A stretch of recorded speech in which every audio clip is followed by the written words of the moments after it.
Welcome to today's CIO Water Cooler TV episode. My name's David Savage. I'm your host for this particular episode of the show, and I'm joined by Ingrid Pope. Thanks for coming and having a chat with us. Pleasure. You are an executive coach, Yes, working within the technology leadership community. Yes. That's a pretty broad church.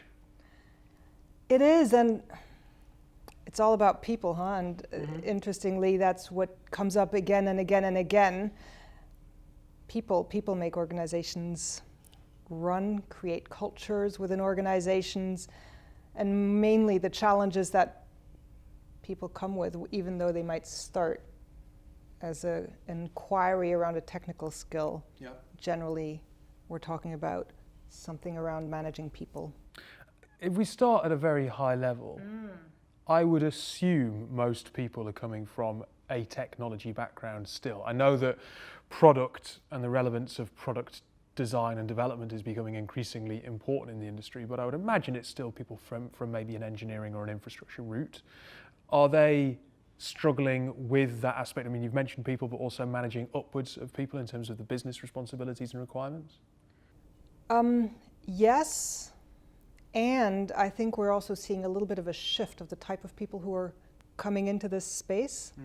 So a number of people will be in leadership positions because they will not necessarily come from a purely technical background, but because they will have some tech knowledge, but will have come through some corporate leadership management program. And that's how they reach that step. So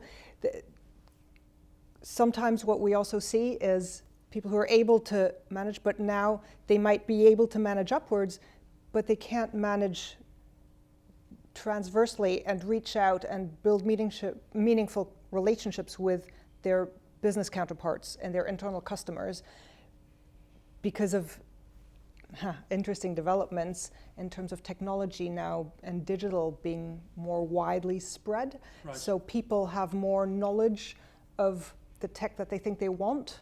So people are using apps, they are using their phones, and they use websites, and they think, well, why can I not do that internally? Yeah. Why is the tech that you're giving me so clunky and so painful to use? And why do I have to jump through a million hoops to get an app?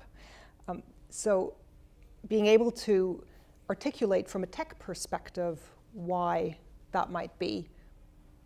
I suppose if you kind of challenge. go back even 7 or 8 years, Yeah. the tech that we had in our enterprise businesses was whatever tech was given to you by the IT department. And they were a support function. As tech has become the enabler in businesses, there's obviously a huge amount more say from technology in the direction of the overall business, but I suppose to your point, people might view technology itself as this thing that they understand and exactly to your point, why should I use a Windows PC if I'm used to using Mac and I think it's better? And that's the big shift that we're seeing nowadays within the IT leadership community. So what's my role as a CIO in this? I'm not giving that tech direction anymore. My counterparts are so much more knowledgeable. And how do I therefore build my relationships across the board, upwards, downwards, sideways, to be really effective and add value? And the CIO, how would you define the CIO now? Because you could almost say that the information could be swapped out for integration. There's an element of partnerships. I've touched on product. I mean, it's a much more diverse role than it was, say, 5 years ago, where you're reporting into a CFO and there's management of infrastructure and development, effectively. yes, and there's still such a massive legacy of tech within these large organizations. So somebody does need to manage that stuff. So the CIO's role is to be relevant in terms of the future-looking piece, and what tech do we want to use going forward, and what are the big programs that we're going to run? What digital transformation journey are we going to be on? And how do I deal with the infrastructure that I have and all this stuff that I have? And then if you think about organizations that have grown through acquisitions maybe or mergers, you have such a landscape of diverse bits of technology and infrastructure. Generally, the investment isn't going to be there to beautify it and streamline it and bring it all together. So there's a real job still there for the CIO to manage that mess and that legacy and think about, well, how do we move forward with that? So look, this is a channel that goes out to the CIO community. From the work that you've done, and I know that you work with some fairly large enterprise organizations, from the work that you've done, what is the number one challenge that you see people most regularly coming to you with? And the second part of that, how do you suggest that they overcome that challenge?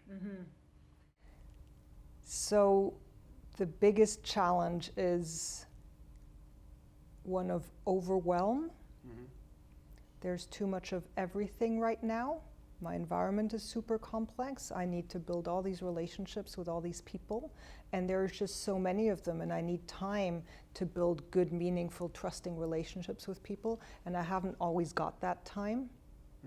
So all the while I'm trying to firefight all this stuff that's going on, how do I carve out the time for myself to make sure that I grow as a person and that I'm able to find my place in all of this? And so in terms of, well, what can I do? So I read a really interesting quote just quite recently saying there is no such thing as information overload. It's just a filter failure. Right. And so as a coach, I wouldn't make suggestions, but we're not in a coaching space just now. So one thing that I might invite people to pay attention to is how opaque is your filter and how much are you letting in? Look, that's some interesting thought. I'm sure that will hit home with a lot of people watching. So thank you for your time today. Thank you. Thank you for tuning in to the CIO Watercooler TV. If this was interesting and you'd like more content like it, have a look at the links below.